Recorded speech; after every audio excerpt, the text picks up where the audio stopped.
Good morning. Can you state your name for the record, please? Felice Gersch. And are you a medical professional? Yes, I am. I'm a physician. How long have you been a physician? Well, I've been in practice for 35 years. What is your area of specialty? I'm a board-certified OBGYN. How long have you been practicing in OBGYN? The entire time, all 35 years plus my training. Your Honor, we would stipulate to the expertise of the witness in the field of diagnosing sexual assault, if that helps. Do you wish to accept the stipulation or inquire further? I would like to inquire a little bit further. Certainly.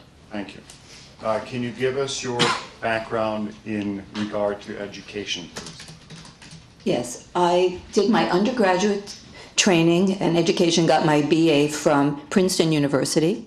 Then I got my medical degree from the University of Southern California School of Medicine. I did a 4-year residency in OBGYN at Kaiser Hospital in Los Angeles. Subsequently, years later, I did a second fellowship for 2 years at the University of Arizona School of Medicine in integrative medicine. I'm sorry, in what kind of? Integrative medicine. Have you testified in sexual assault cases in the past? Yes, I have. Have you testified in both criminal and civil matters?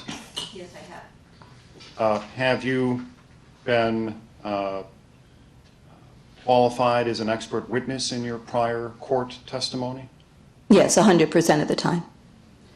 Tell me your experience in testifying on behalf of defendants in civil matters versus plaintiffs in civil matters. What is the breakdown in general?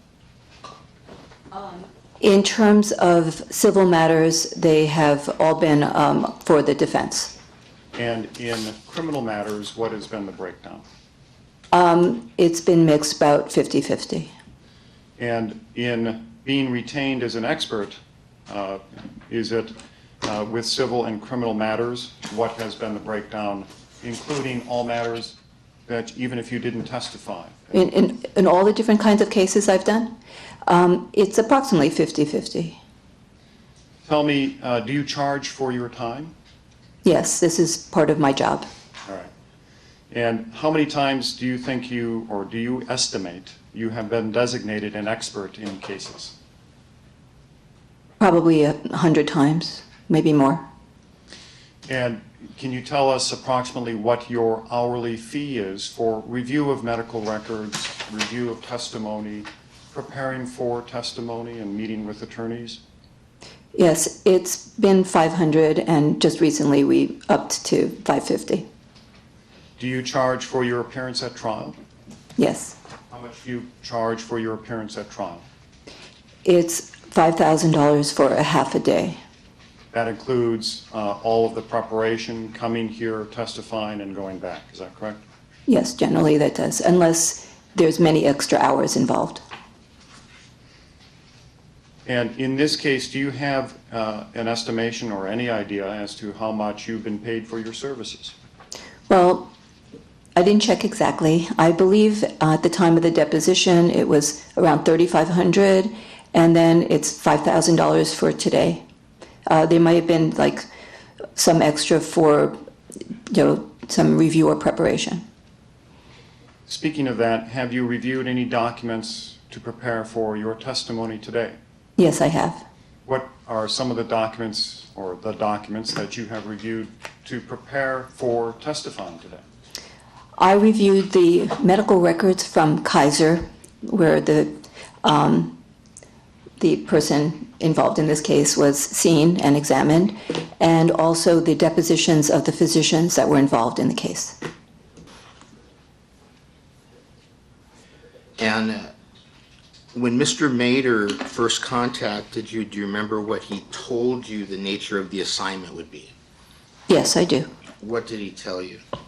He told me that there was a situation involving an assisted living facility and one of the residents, and that there was a claim or an assertion that there was some sort of a sexual assault on the resident, and therefore records needed to be reviewed, and my expert opinion was needed on the matter. So you reviewed the depositions of the physicians who saw Ms. Hahn on August 2nd, 2012 at the Kaiser Emergency Room, is that correct? I did. Okay. And what other records did you review to prepare yourself for giving your opinion in this case? Well, she was seen subsequently as well, besides just that day, when she had a follow-up visit. Was that, I don't mean to interrupt you, but was that Dr. Elizabeth Damoth? Yes. Okay, and did you understand that Dr. Damoth was Carol's gynecologist, excuse me? Yes, that was my understanding. She saw her, I mean, I don't really know how many times she's seen her in the past, but she was seeing her as an outpatient, so at least at that moment she was assigned as her physician. Okay, so besides the depositions of the individuals at Kaiser who saw Carol Hahn on August 2nd, 2012, and Dr. Damoth's deposition, what other records did you look at? The Kaiser records themselves. And by Kaiser records, I assume you don't mean all of Carol Hahn's Kaiser records from No. day one till the end. No, only the records involving the matter at hand that I was brought into, which was looking at the issue of her bleeding that she had experienced and her being brought to the ER and the follow-up for that. Okay, so you never looked at any of Wildwood's records pertaining to Carol Hahn, did you? No, I only looked at what was mentioned. And you didn't look at Vitas's records for Carol Hahn, correct? No, just the ones I mentioned. And you never saw or examined Carol Hahn, did you? No, she died some time ago, I understand. Okay. So you've never met her in your life? Oh, no, of course not. Okay, and you never saw any photographs of Carol Hahn's vagina that were taken on August 2nd, 2012, correct? No, I did not see photos. And you've never spoken to any of the emergency room physicians who saw Carol Hahn on August 2nd, 2012, correct? No, that is not how the system typically works, but no, so I did not do that. Move to strike the portion about how the system works as non-responsive. It is non-responsive. It's stricken. The jury's must disregard it. Now, isn't it true the emergency room physicians who saw Carol Hahn on August 2nd, 2012 never conducted any type of physical examination of Carol Hahn's vagina? No, they looked at the external portion of her vagina. The external portion. None of them conducted any type of examination of the internal portion of the vagina, correct? That's correct. And you've never spoken to Dr. Barrett, who's the gynecologist who saw Carol Hahn on August 2nd, 2016, correct? No, I did not, correct. Okay. But you did read her deposition. Yes, So you are aware that Dr. Barrett testified that based on her observations of Carol Hahn, she could not rule out sexual assault as a potential cause for Carol Hahn's vaginal bleeding, correct? that was not my understanding of her deposition. You didn't see that in her deposition?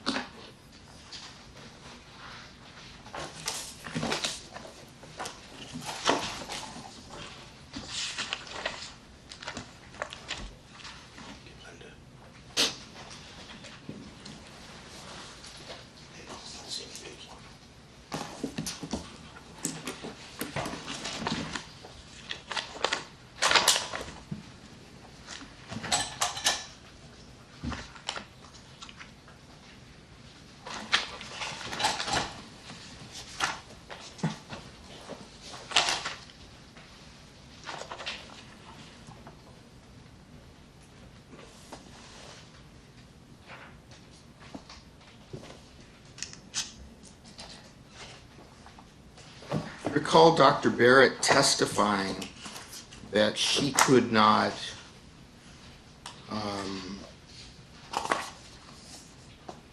gather evidence from Carol Hahn regarding sexual assault because she was not certified to do that. No, that was not my understanding of what I read. Do you recall Dr. Barrett testifying in her deposition that in order to investigate a sexual assault, a patient had to be taken to a particular type of hospital, and that Kaiser was not one of those hospitals who are certified to make a determination as to whether or not a patient has been sexually assaulted? No, that's not my understanding. My understanding is that if she suspected that a patient had sexual assault, she would have the patient go to a facility where a SART exam would be performed by a certified nurse, and the purpose of that is to gather forensic evidence should the case go to a trial. So she understood the legal implications of dealing with a sexual assault, and she did not do that because she did not suspect sexual assault. I'd like to read you a portion of Dr. Barrett's deposition. Before you do that, sir, doctor, is SART an acronym? Yes, for sexual assault response team. Thank you. Go ahead, sir. It starts at page page 16, line 23, and continues over to page 17, line 19. The date of the deposition is April 1st, 2015, and it's from Dr. Adriana Barrett, gynecologist at Kaiser. Let me know when you have it, sir. I do. Slowly, please. Question. All right. When you deal with patients who have a history of sexual assault, but not within 24 to 48 hours, where you are not the first contact with the medical professional, is there any protocol for you to follow with regard to any findings you have regarding potential sexual assault? Answer. If it is very recent, we cannot examine the patient. Question. We cannot examine the patient? Answer. Or question. Why not? Answer. Because evidence has to be collected by a certified personnel, which I am not certified to do that. Question. What is the certified personnel who would collect the evidence? Answer. It has to be done at a certain hospital, and we're not one of the hospitals that are designated to do that. That's what I've been told. But I'm assuming that it would be obviously a gynecologist, but under the care also of police officers to make sure it's collected correctly. Did you read that portion of Dr. Barrett's deposition? I sure did. Okay. So did you understand from her deposition that Kaiser was not one of the certified facilities who could conduct an examination for sexual assault? Yes, I understand exactly what she's saying there. And referring you back to my question I asked you a moment ago about whether or not Dr. Barrett said it was possible that Carol Hahn could be the victim of a sexual assault, you recall your answer was you don't remember reading that in her deposition? No, with what you just said, I Belated remember. objection, Your Honor, with regard to possibilities, with regard to motion to eliminate 8. Sustained only as to the form of your questions, sir. I'd like to read you a portion of Dr. Barrett's deposition, and it starts on page 87, line 6,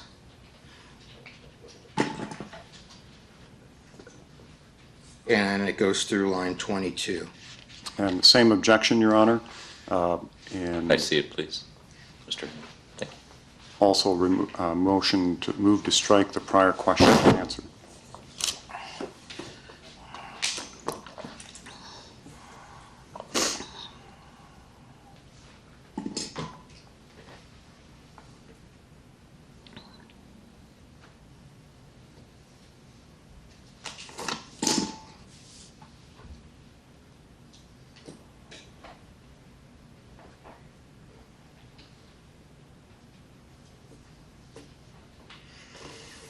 Let me see counsel just briefly at sidebar here without the recorder.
Move to strike the prior- Excuse me, Mr. Hayne?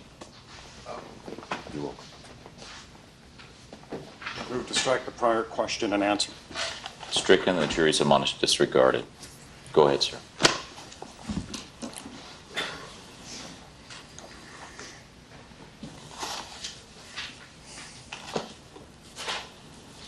Second.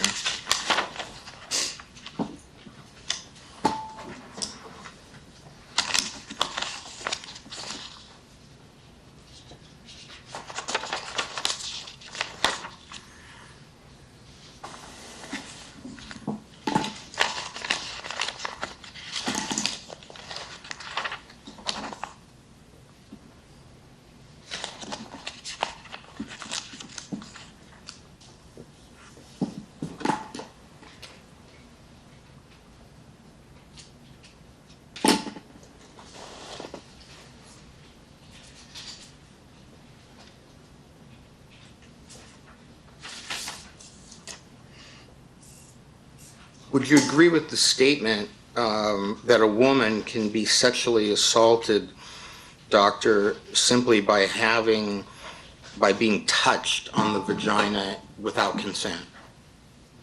I would say there are many forms of sexual assault. In this case, I believe I know there was no evidence of any sexual assault, but there are ways that someone can be sexually assaulted with no evidence, but there has to be some reason to even suspect such a thing. But just a touch could be deemed a sexual assault. And you testified to that fact in your deposition, correct? I believe so.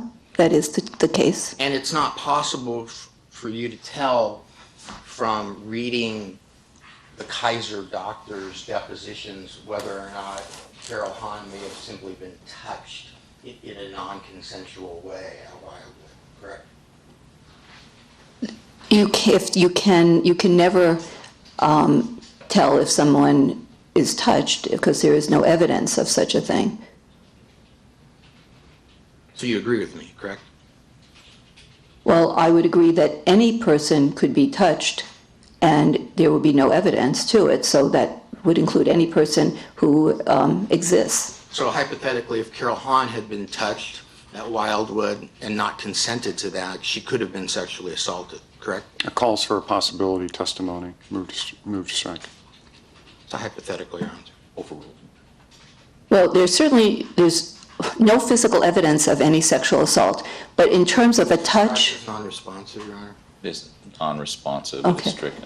The jury's admonished disregarded. Doctor, for hypothetical purposes, if someone walked up to an individual, female individual, and it was a man that did it, or a woman, and placed a hand on the breast and touched it somehow or rubbed it, that it was considered by you or me or anybody looking at it, that's some type of sexual contact, and it was not consented, is that a sexual assault that might not leave any type of visible remnants, yes, except for what you and I might have seen? yes. Thank you. Pose your next question. Can you say with 100% certainty, doctor, that Carol Hahn was not sexually assaulted while she was at Wildwood around August 2nd, 2012? Improper foundation Sustained. form.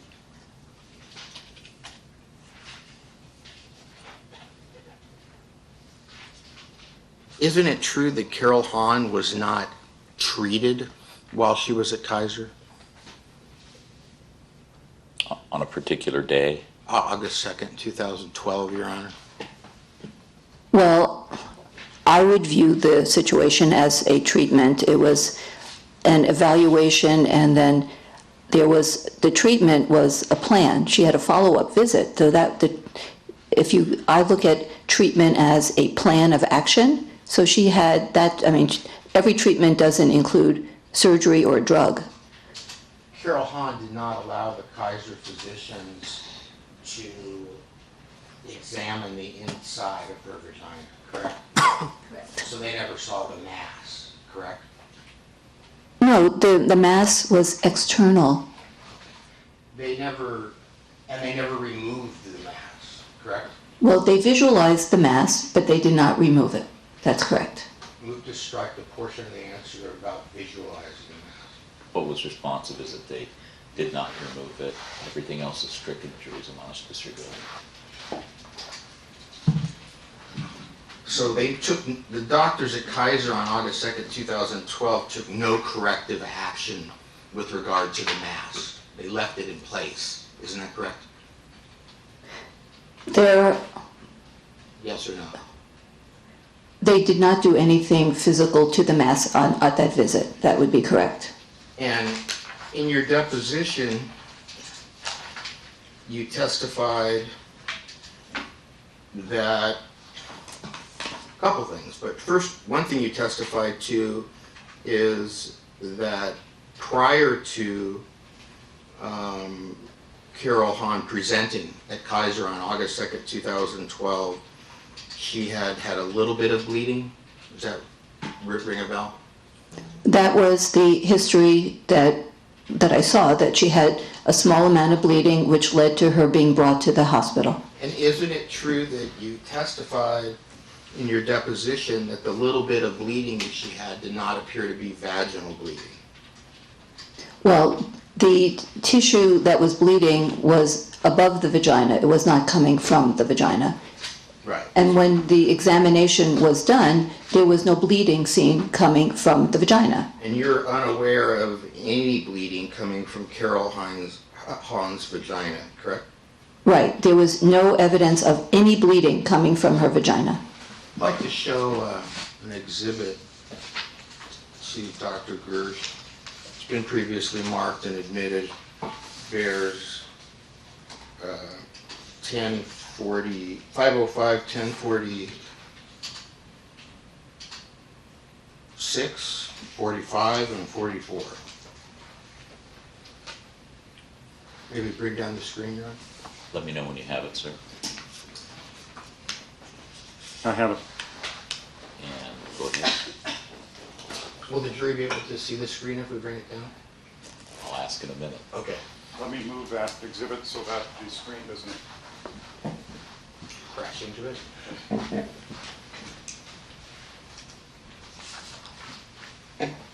Once the screen is down, I'll ask the videographer to see if he can visualize it through his camera.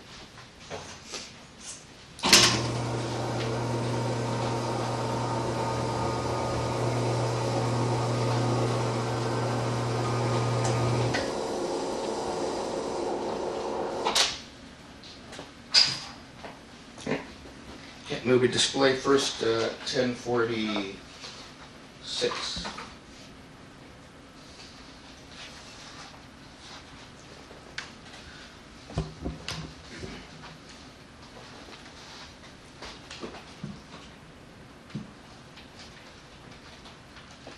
Turn the light down here a little bit if you...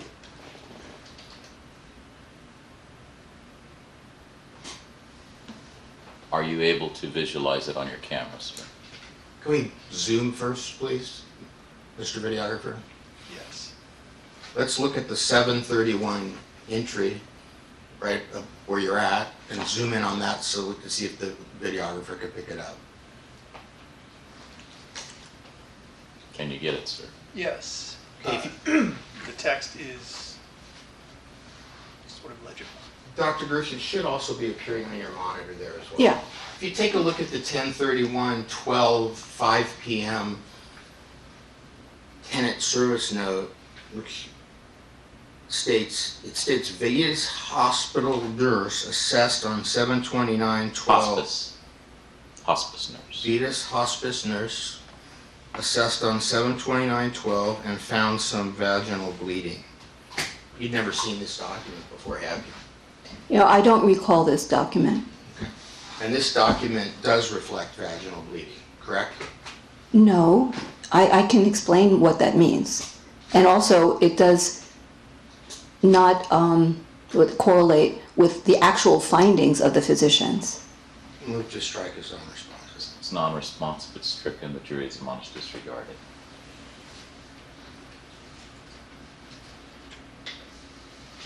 Take a look at 8/2/2012, a little bit further down on the page at 3:15 p.m.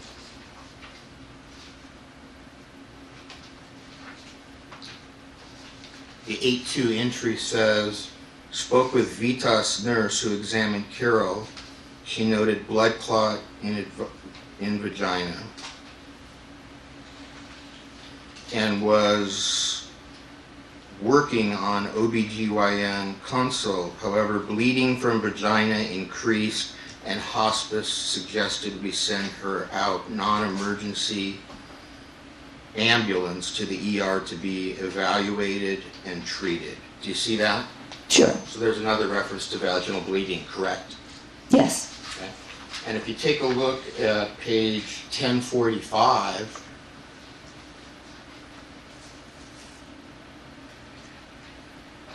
and the entry is 8/3/2012 at 2:45 p.m.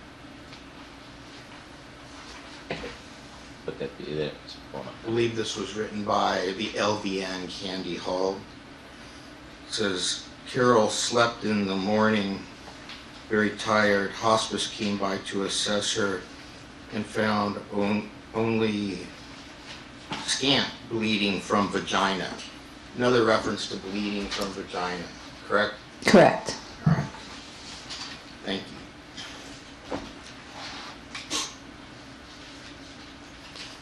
you. Is your opinion that there was no physical evidence of sexual assault in any way dependent on your conclusion at your deposition that there did not appear to be any vaginal bleeding? It's including that, yes. Including that there did not appear to be vaginal bleeding? There were no vaginal lacerations, nor was there any vaginal bleeding found in the examinations by the physicians. So your opinion then assumed no vaginal bleeding, correct? There was no vaginal bleeding. The people in... Ma'am, can you answer the question with a yes or no? Did your opinion assume there was no vaginal bleeding? Based on the evidence from the examinations of the physicians, there was no vaginal bleeding. The bleeding was coming from the mass that was above the vagina by the urethra. Move to strike as non-responsive. It is non-responsive, it is stricken. The jury is admonished to disregard. Is your opinion based on your conclusion that there was no vaginal bleeding in Carol Hahn? It includes that. It includes your assumption there was no vaginal bleeding. Is that what you mean, correct? It includes that, yes. Okay, thank you. Now,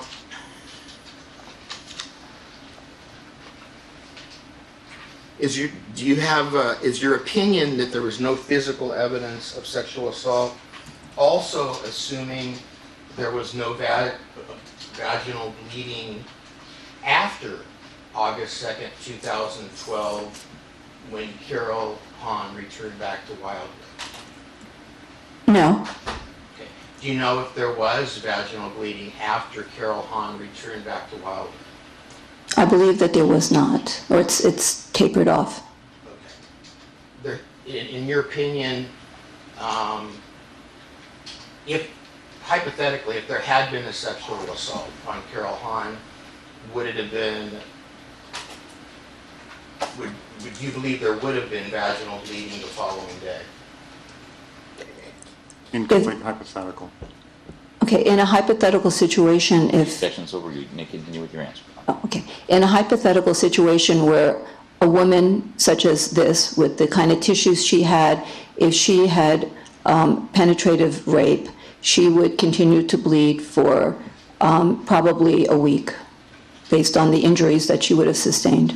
But if there was no sexual assault or physical evidence of sexual assault, which is your opinion, then there shouldn't have been excessive vaginal bleeding after August 2nd, 2012. Is that correct? It would be somewhat unpredictable based on how the tumor progressed and whether more necrotic tissue occurred. Do you believe any bleeding that might have occurred after August 2nd, 2012 would have been minor or major, or not at all? Well, I don't think it would be major based on the lesion as described, but it could be minor.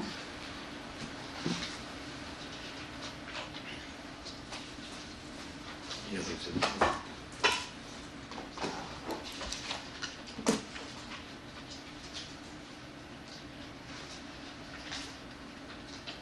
One second.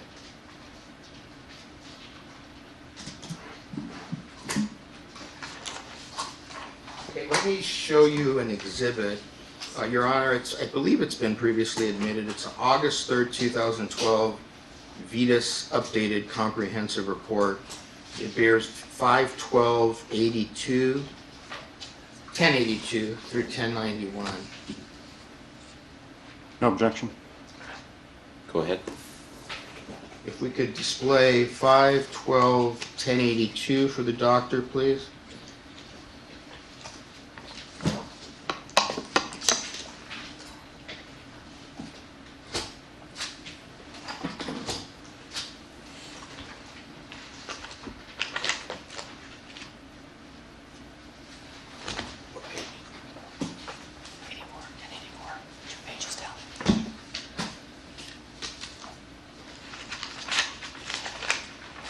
I'd like to turn to, actually, and display for Dr. Gersch 5/12/1084.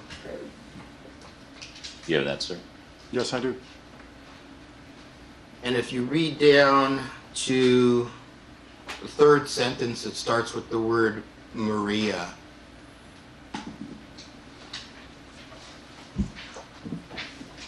And I'll see if I can highlight that for the videographer, and maybe we can zoom in on it a little more. Have you found what I'm referring to, Doctor? Yes, I see that. It says Maria, hired caregiver, estimated patient had about 1 cup of blood earlier in the morning since CG started her shift, but no more bleeding was noted after that. I'll represent to Doctor that the date of this report, we can go up to the top, please,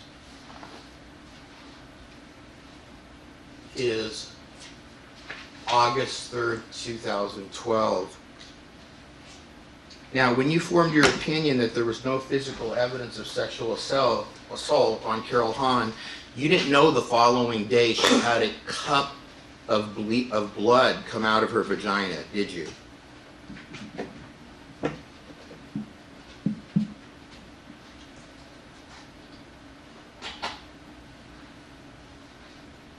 Objection that misstates the testimony, misstates the document. Direct the witness to the particular portion that you wanted to look at and pose your question. You didn't know that the day after the August 2nd, 2012 visit to Kaiser, Carol Hahn's caregiver estimated that Carol Hahn had about a cup of blood earlier in the morning. Correct?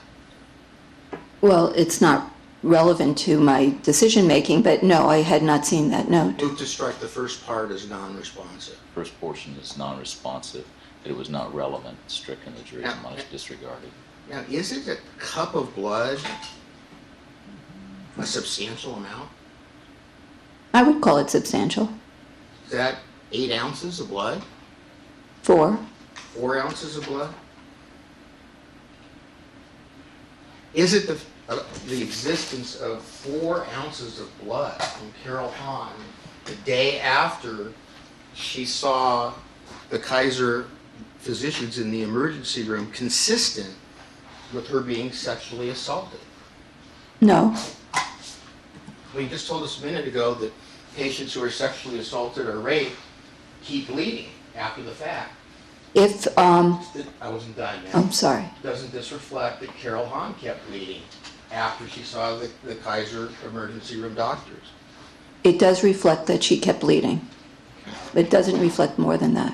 Move to strike the last portion as non-responsive. The last portion is non-responsive, it's stricken, the jury's admonished, disregarded. Now, your opinion that there were no physical findings consistent with sexual assault, that's a little different than having an opinion that there was no sexual assault, isn't it? Yes. And that difference is based on the testimony of the doctors who conducted no internal examination of Carol Hahn. In their testimony and in their reports, they found no physical evidence of sexual assault, correct? I agree. They found no physical evidence of sexual assault. But you're not here today to give an opinion based on a reasonable degree of medical certainty that there was no sexual assault, are you?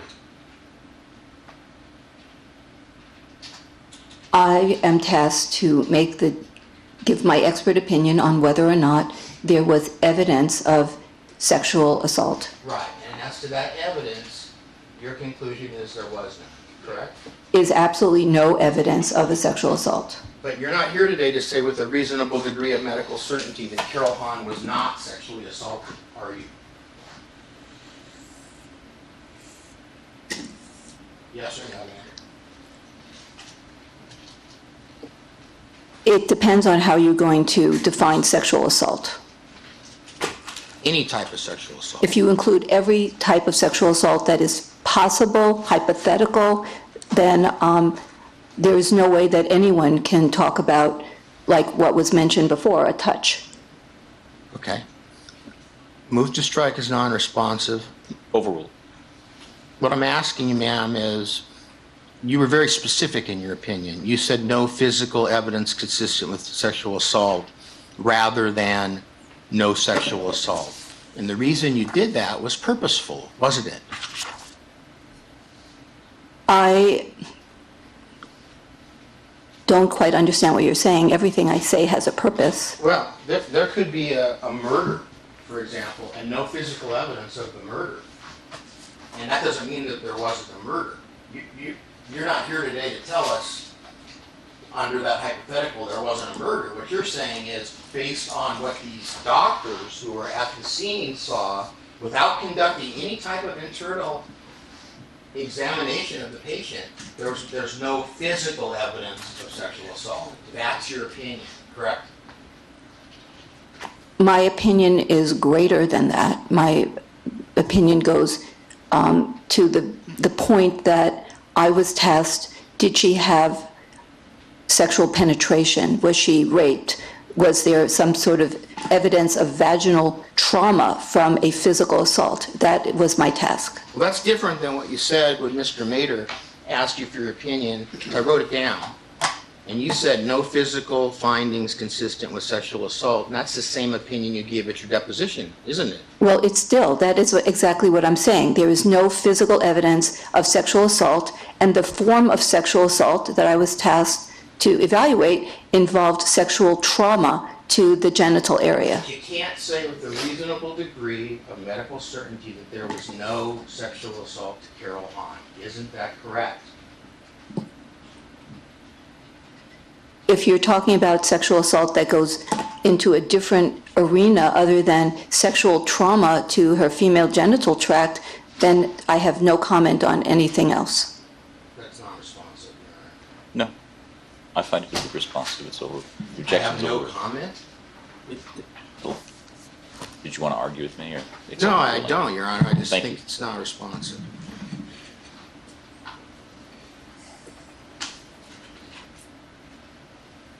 Now, you would agree that if Carol Hahn had allowed the physicians to do an internal investigation and examination of her vagina, there'd be a greater likelihood of you having physical evidence that, from which you could draw a conclusion one way or another as to whether there was a sexual assault, correct? Absolutely not.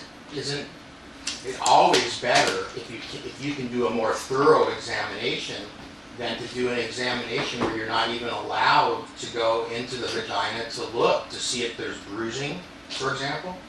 You couldn't do that, could you? It would be impossible for there to be bruising inside the vagina and have no evidence on the external tissue at the introitus.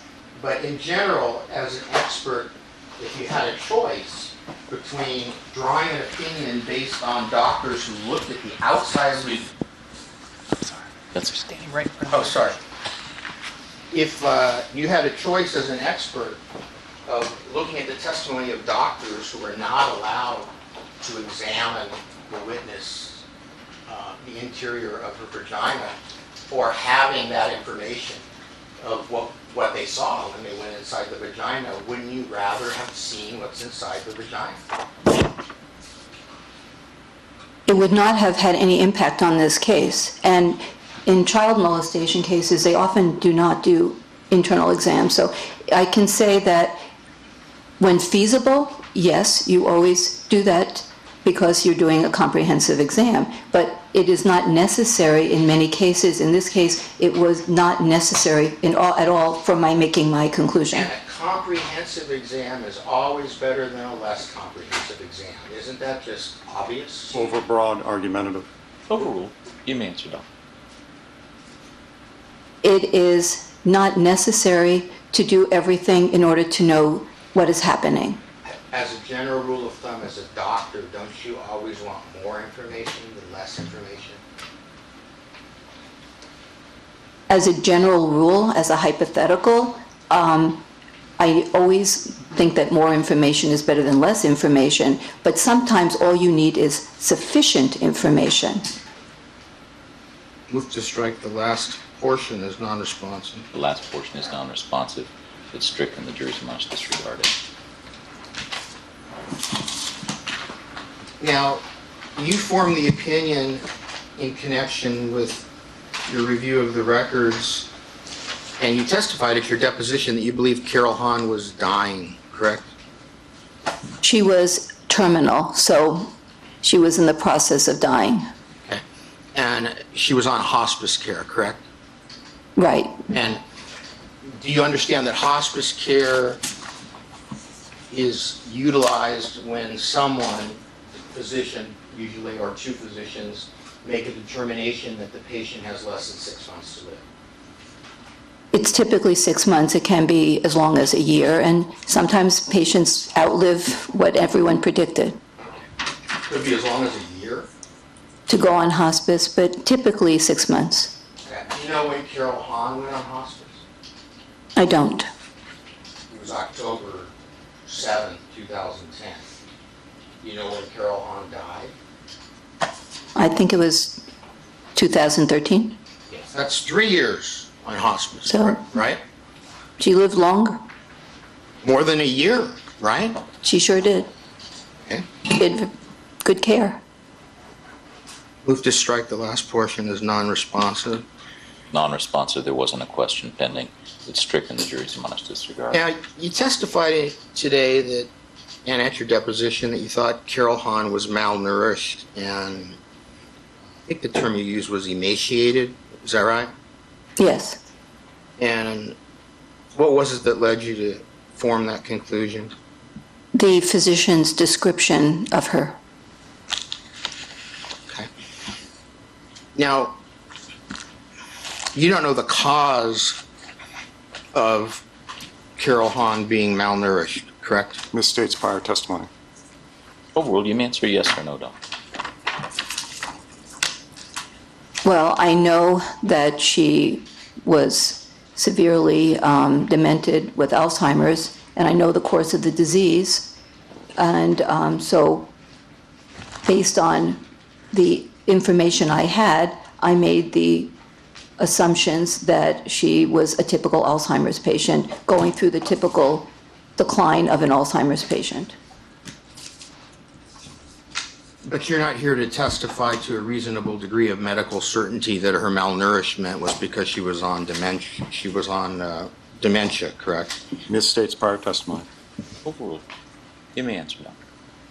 I would say it's more probable than not that her degree of cachexia and her emaciation was due to the natural course of the disease that she suffered from. Ma'am, my question was very specific. And it wasn't whether it was more probable than not. My question is, are you here today to tell the jury to a reasonable degree of medical certainty, or a reasonable degree of medical certainty that Carol Hahn's malnourishment was because she was demented? Asked and answered, form argumentative. Overruled. You may answer.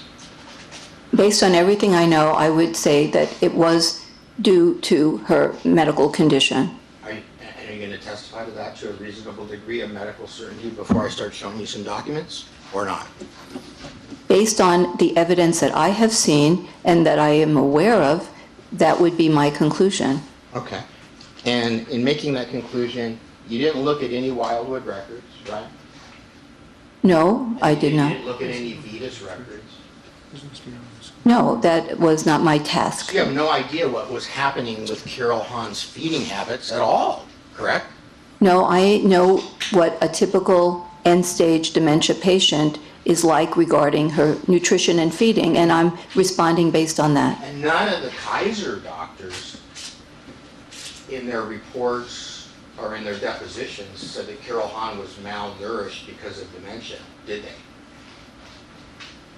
Not one of them. Not specifically. Not generally either. Well, that wasn't why she went to the ER, so they weren't going to address that issue. Ma'am, that's not, move to strike is non-responsive. It is non-responsive to the question was posed. It's strict and the jury's admonished to disregard it. May the witness be admonished, Your Honor, to respond to my questions? I have made the admonition a number of times. I'm not finding 980. Okay.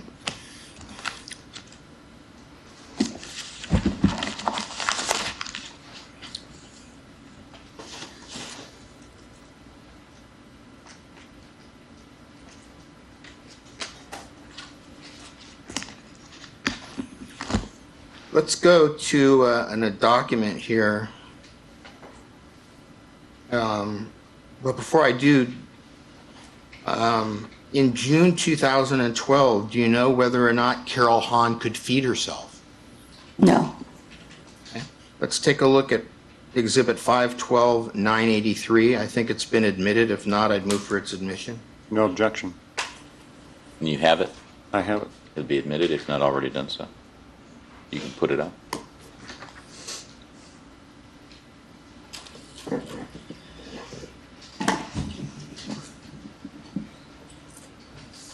We zoom in on that.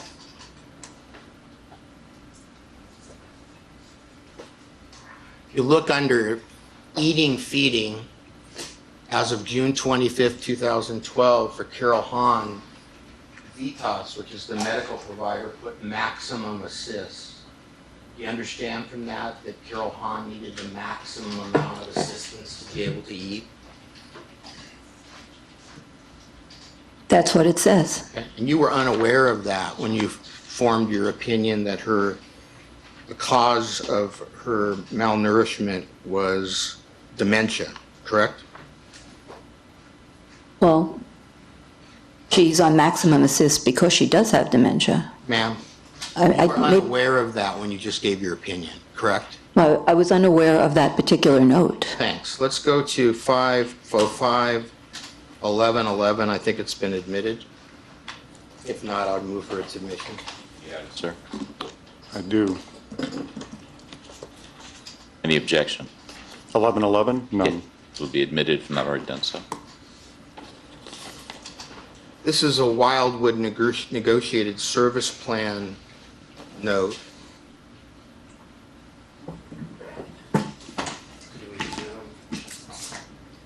Right, I think it's right around here, down. This was written by, I'll represent you, LD and Candy Hall at Wildwood as of December 2010, which is about 4 months after Carol Hahn went to Wildwood. And Ms. Hull writes that, referring to Carol, she requires one-on-one assistance with eating and drinking. Does well with the straw. You see that? See that, ma'am? I'm just reading the whole thing. Okay. You were unaware of this note when you just gave your opinion, correct? Well, I hadn't read that note. Okay. Now, you talked a little bit about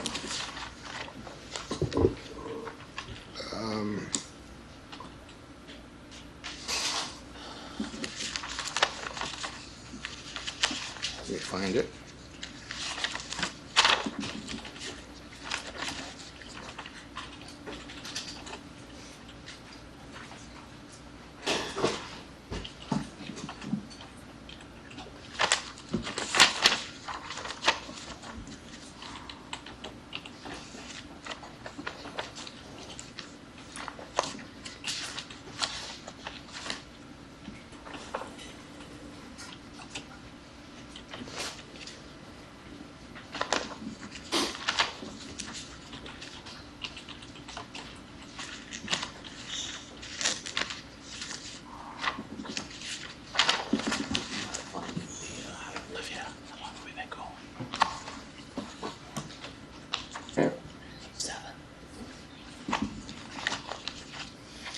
that, and I think this was actually your deposition, that Ms. Hahn was having a problem with urination, correct?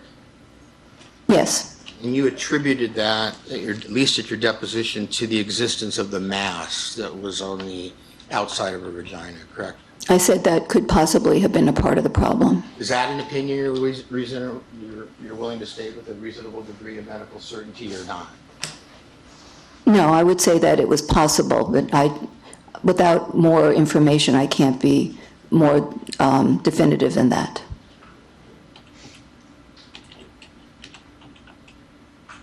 Let's take a look at 505, 1052. I think it's been admitted, but if not, I would move for its admission. 1052 alone? Yes, Your Honor. I have no objection to the document. I would object to this line of questioning is outside the scope, also not presented as an opinion to a reasonable degree of medical probability previously. Overruled. It'll be admitted.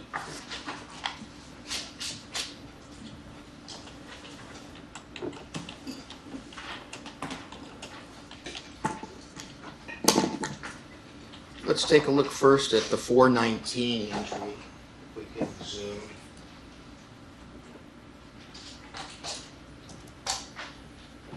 You see the caregiver here has written no urine output during shift. Med tech notified, nurse to be notified. I'll represent to you that's an 8-hour shift. You hadn't seen this note No, when you indicated that you thought the problem Carol Hahn was having with urination may be attributable to the mass, correct? correct. And if you look at 420, we have the same thing, 2 days in a row, right? No urine or BM output during shift. You weren't aware of that note either, correct? No, I had not read that note. Let's go to 428.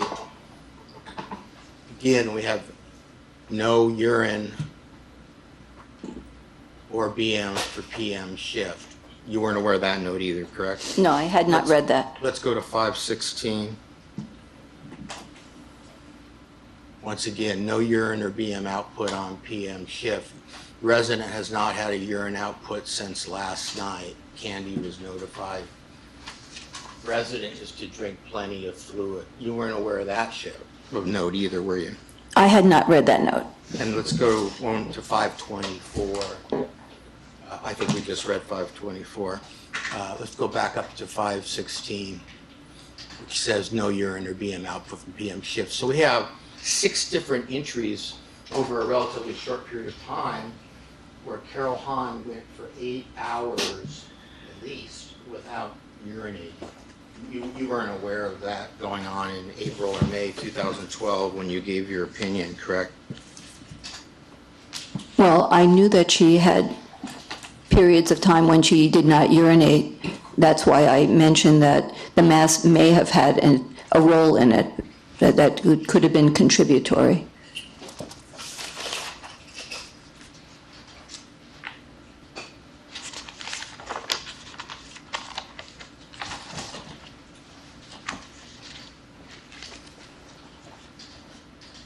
Let's take a look at 505, 055. I believe it's been admitted. If not, I would seek its admission. No objection. 50555 will be admitted. I would object to any line of questioning on this issue is outside the scope. Noted, overruled. Look, if we go down to beverages, this is a Wildwood recital of the amount of liquid that's being consumed by Carol Hahn. If you look let's look at the third one over on beverages. It says 12 ounces because that has 3 sets of initials at the bottom, which means 3 different caretakers were responsible for recording the amount of fluid that Carol Hahn consumed during their shift. And do you see that the total reflected for that 24-hour period is 12 ounces?